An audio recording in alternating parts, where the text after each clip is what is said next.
국녀의 월급이 나옵니다. 억대 연봉이 맞다니까요. 정말 고액이네요. 이렇게 따지면 또 이제 급료가 만만치 않아요.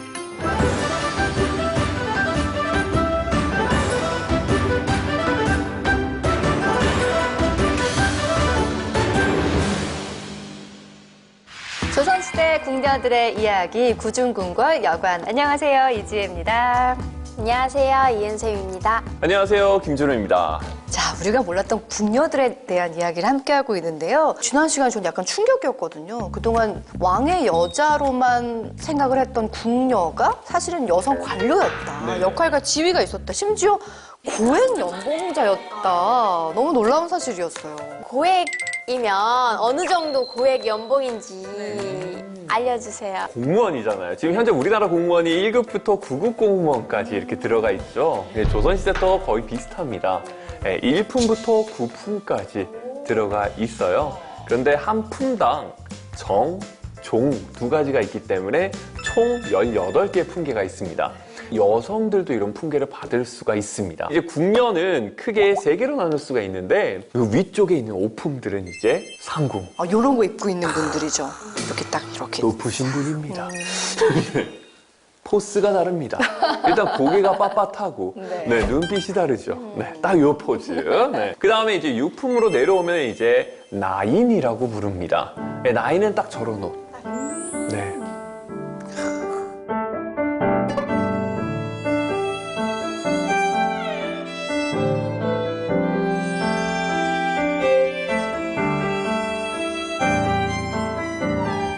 그래서 사회에서 이 두 분의 이제 옷을 딱 봤다. 그럼 누가 높은지 알겠죠. 이렇게 이제 되는 겁니다. 여기에 이제 들지 않는 이제 견습 기간이 있어요. 보통 아이들이 들어올 때 한 10살 내외로 들어오거든요. 되게 어릴 때 들어와요. 계속해서 견습 생활 한 15년 정도 하다가 이제 정식 나인이 되는데 그들을 애기 나인. 네. 애기 같아. 네, 애기 나인이라 부르고 정식 나인으로 가려면 딱 한 가지 관례를 거쳐야 돼요. 해보셨죠? 뭐예요? 뭐죠? 아니, 뭐였죠? 결혼식을 해야죠. 결혼식. 네, 그쵸, 해보셨죠, 그쵸. 드라마에서? 네, 저 드라마에서 결혼식 했습니다. 음식 같은 것도 직접 집에서 다 뭐 준비를 해오던 직접 차려서 왕께 대접하는. 결혼식이라는 게 임금과 하는 결혼식인 거네요. 맞아요. 이 궁궐에 있는 궁녀들은 다 왕의 여자. 왕과 결혼을 하면서 정식 궁녀가 되는, 나인이 되는 건데 신랑 없는 결혼식이에요? 왕을 대신해서 왕의 옷을 딱 걸어놓고 의례를 치르게 됩니다. 근데 우리가 이 월급 얘기하고 있었잖아요. 제일 궁금한 게 사실 전 월급이거든요. 그 계급에 따라도 월급이 굉장히 달랐을 네, 것 같기도 그랬을 것 하고. 같아요. 등급이 있다고 했잖아요, 품계가. 낮은 품계부터 보면 이제 7품 정도 되는 정칠품에 관련된 그 급료가 이 속대전이라고 하는 책에 기록이 되어 있어요. 급료를 뭘로 받았느냐?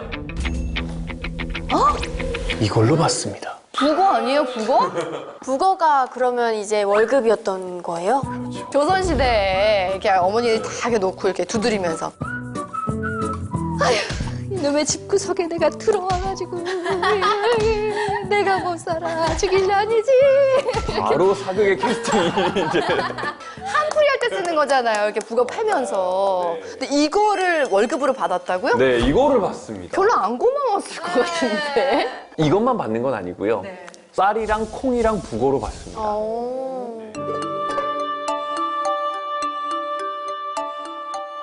정칠품 같은 경우에는 쌀을 대략 한 7.5마일 정도 받고요. 콩을 대략 한 6대. 그다음에 북어를 약 50마리를 받습니다. 한 달에요. 네네. 이게 월급이라니. 그럼 7품이 그랬고 네네. 더 높은 높은 게 계급은? 올라가죠. 더 높게 올라가면은 대략 제조상궁. 이 제조상궁 같은 경우에는 쌀 25.5마리, 콩 5대, 북어 110마리. 한 달에 110. 와. 네네. 아니 왜 돈으로 안 주고 물건으로 줄까요? 바꾸기도 네. 쉽지 않은데 밖에 잘 못 나간다면서요. 조선 전기 때만 하더라도 돈이 거의 사용되지가 않았어요. 아직 상품화폐 경제가 크게 발달하지 못한 상태였기 때문인데 조선 후기로 오면서 우리가 가끔 사극이나 드라마에서 보는 주모! 국밥 한 그릇 말아주세요 하면서 이제 탁 내는 엽전. 네, 엽전. 네, 보통 이 조선시대 때 상평통보라고 하는데 그건 이제 조선 후기 때 좀 활발하게 사용이 됩니다. 대략 한 17, 18세기쯤 돼서야 되거든요. 그러다 보니까 그 전까지는 웬만하면은 녹봉이라든가 이런 것들이 전부 다 현물로 지급이 됩니다.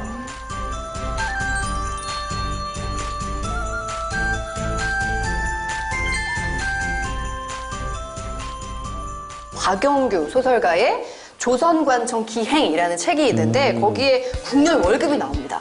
250에서 980만 원이라고. 그러니까 그렇게 따지면 사실 1년 연봉이 억이 넘는 게 맞거든요. 궁녀가 마지막 궁녀가 언제까지 살았을 것 같아요? 마지막 궁녀가 잠깐만요. 대한제국 시절에도 궁녀가 있었을 거 아니에요? 있죠. 그럼 1900년 초니까 20세기가 끝남과 동시에 아마 안 계시지 않을까. 훌륭하십니다. 맞아요. 역시 괜히 그 옷을 입은 게 아니군요. 아, 진짜 맞아요. 이 마지막 궁녀가 이제 성옥염이라는 분이 계세요. 예, 이분 같은 경우에는 순종의 왕비를 네. 끝까지 이제 모셨던 분인데요. 이분이 언제까지 사셨냐면 2001년까지 살다가 돌아가셨습니다. 궁녀가 보통 낮은 사람이 한 50원. 네, 좀 높은 직책의 궁녀는 196원. 아니 근데 지금 말씀하셨지만 50원, 196원이면은 지금으로 좀 환산을 해보면 어느 정도 되는? 그때 일용직 노동자들의 하루 일당 1.1원이었습니다. 1.1원이었습니다. 하루 1.1원. 네, 오늘날 하루 일당이 얼마냐? 일용직 노동자 하루 일당이 약 16만 원 정도 합니다. 와, 16만 원이면 그렇게 따지면은 당시 196만 원 곱하기 16만 원이 되는 거죠. 그러네요. 이렇게 따지면 또 이제 급료가 만만치 않게 큰 경우가 되는 거죠. 억대 연봉이 맞다니까요. 이렇게 계산을 하면. 그래서 이게 학자들마다 무엇을 가지고 추산했느냐에 따라서 이 가격들이 막 변동이 되기 때문에 대략적으로 그냥 근사치를 봤을 때 한 400에서 500 정도 월급을 받지 않았을까 이렇게 이제 추정을 하는 분도 계십니다. 정말 고액이네요. 근데 사실은 월급이 많아도 일이 너무 고되면 사실 그게 많다고 할 수 없는 건데 궁녀는 매일매일 왕실을 이렇게 돌보는 거니까 매일 출근을 한 건가요? 이게 출근 개념이 없죠, 궁녀는. 그냥 궁 속에 살고 있고요. 근데 일이 굉장히 많아요. 엄청 고됩니다. 그러다 보니까 이게 나름 격일로서 당번을 해서 돌아가면서 일을 하는 이런 이제 모습들이 있어가지고요. 한 달에 한 15일 정도 일하고 그 정도 급여면 굉장히 높은 거네요. 좋았네요. 아기 나이 때는 견습 기간이 어리다 보니까 이 급료들을 전부 다 부모님한테 보내고요. 정식 나이 된 상태에서는 이제 본인이 수령하게 되는데 특별 상여라든가 이런 것들을 받으면 다 이제 집으로 보내는 경우가 굉장히 많습니다. 그럼 이제 부모님들이 그걸 받고 뭐 하겠어요? 그걸 받고 왜 어렸을 때 세뱃돈 부모님한테 맡긴 적 있지 않습니까? 저희 엄마는 인마이 포켓 하셨잖아요. 엄마가 나중에 줄게. 나오기는 해요. 나오긴 하죠. 가장 대표적인 경우가 병에 걸렸을 때 치료차 나오기도 하고 아예 그냥 출궁시키기도 하고요. 모시던 왕이 돌아가셨을 때 나오게 되고요. 나이가 너무 많다. 네, 그럼 또 이제 나와요. 죽기 직전에 내보냅니다. 불길하다고. 끝까지 살아서 은퇴하신 분들이 이제 저기 은평구 쪽에 가서 살아요.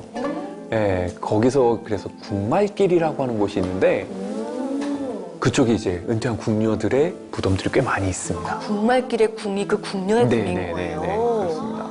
월급을 받잖아요. 네네네. 그럼 궁녀들이 하는 일들이 굉장히 많다고 하셨는데 그럼 궁녀들이 각각 하는 일이 뭔지 너무 궁금해서 다른 궁녀들은 무슨 일을 하나요? 저 궁금하죠? 네. 궁금해요. 60초 뒤에?